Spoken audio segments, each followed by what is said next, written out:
istri saya ya.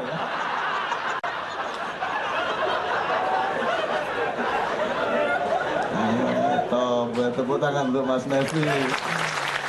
Ini yang musiknya luar biasa merajalela. Oke, sebuah nomor Kelana dari Mas Imam Fatawi, sebuah lagu lama ciptaan siapa Bang Matar? Kelana. Oma Irama. Oh, Oma Irama. Iya.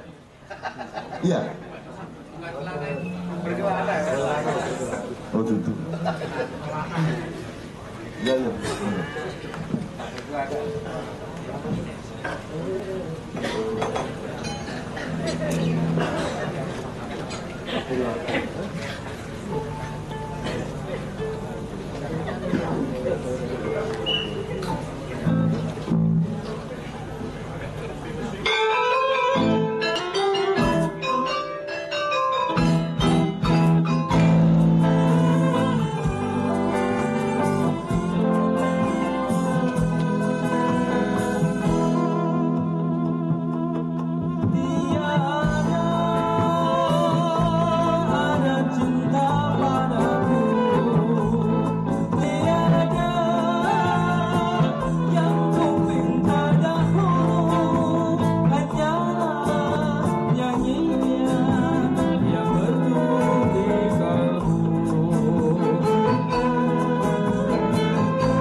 Sekalian, sekarang saya minta Mas Beben barangkali beberapa hal bisa direspon, kemudian Mas Toto, Mas Andri sama Bang Matar. Nanti kita akhiri dengan satu nomor agak sedikit panjang sampai jam 3 tepat bersama Kiai Kanjeng. Mas Beben, monggo Mas Beben. Assalamualaikum warahmatullahi wabarakatuh. Alhamdulillah saya bisa hadir di sini, diperkenankan Allah hadir di Kenduri Cinta. Jadi saya ingin cerita sedikit. Kalau di dalam istilah saya, kita semua manusia, pasti kita punya buku. Jadi bukunya Bebenjas ada dalam kehidupan. Dan bagaimana isi buku itu tergantung juga bagaimana kita menuliskan dengan kata-kata, perbuatan dan segala macam. Segala sesuatu yang kita lakukan itu akan menjadi buku kita dan akan tercermin dari perkataan, ucapan, semua apa yang kita lakukan akan menjadi buku kita. Dan beberapa bab di dalam buku itu yang menjadi masterpiece bagi buku saya adalah ketika ada bab-bab saya diperkenankan kenal dengan Kenduri Cinta. Itu bagi saya bab yang luar biasa. Terus diperkenankan ketemu dengan Cak Nun dan tentunya kalian semua. Itu hal-hal yang di dalam buku saya juga banyak mengubah perjalanan hidup saya ke depan, yang boleh dibilang akhirnya nyambung ke materi yang sekarang, yang Allah audionku, ya kan. Jadi artinya gini, satu hal yang kalau semua musisi punya prinsip yang sama dengan tema sekarang, itu ya istilahnya ada musisi yang turun semangatnya kalau penontonnya sedikit atau bayarannya kurang dan lain-lain lah. Tapi ya dengan kata lain kan ini sepertinya Allah, aku dan Allah cukup. Jadi kalau musisi punya sikap hal yang seperti itu luar biasa menurut saya. Dan cukup.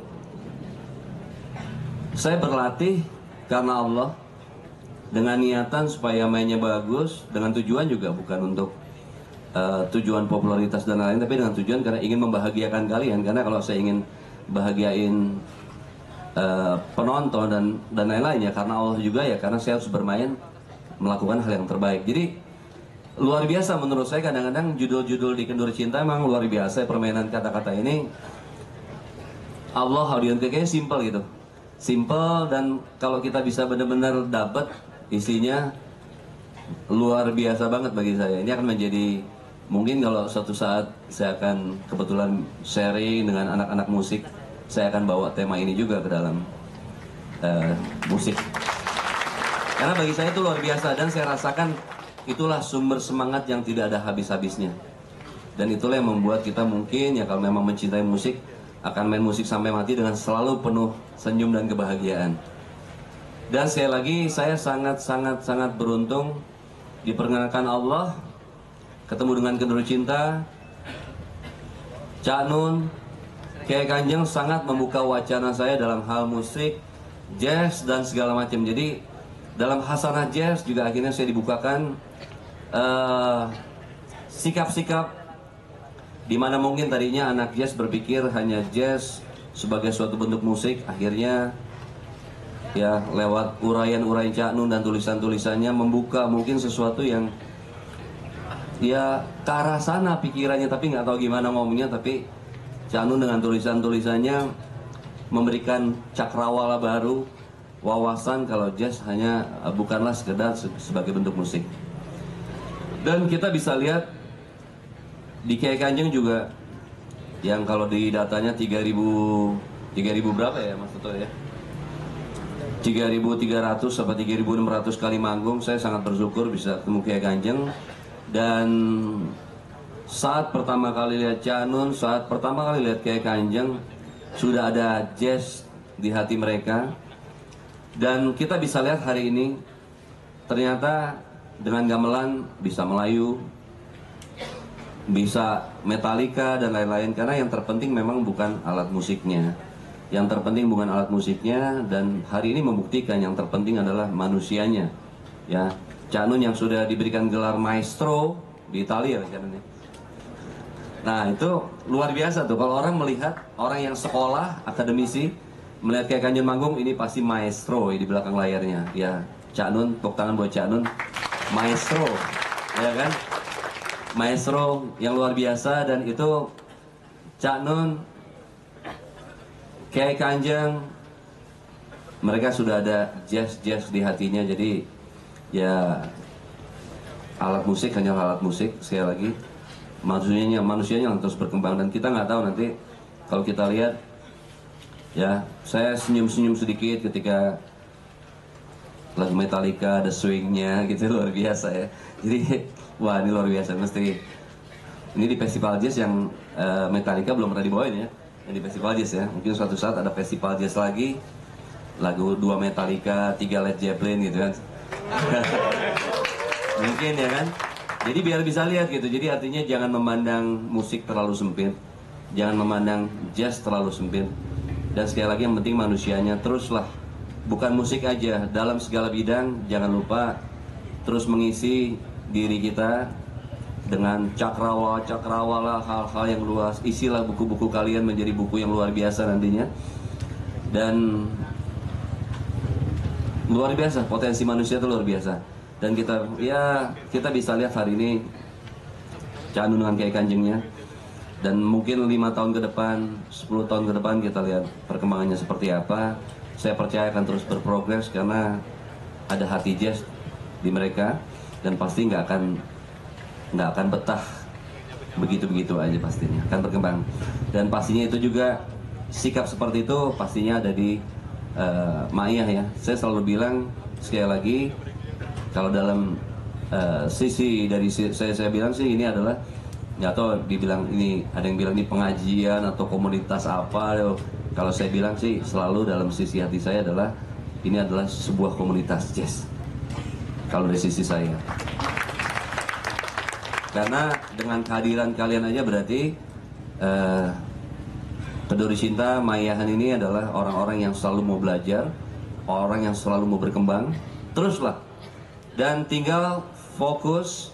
Saya merasakan dengan hadir aja mendengarkan, nggak tahu, mungkin masing-masing punya niat yang berbeda, tapi paling nggak satu yang menyambungkan frekuensinya adalah mau belajar. Saya bilang ini adalah sebuah universitas kehidupan yang sangat luar biasa. Saya banyak belajar di sini. Sangat belajar, saya dan istri saya yang belum tidak hadir hari ini.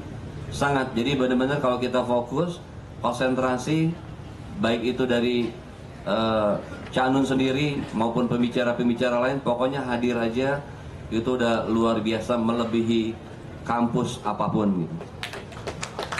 Itu serius, karena memang saya selalu belajar tiap bulan.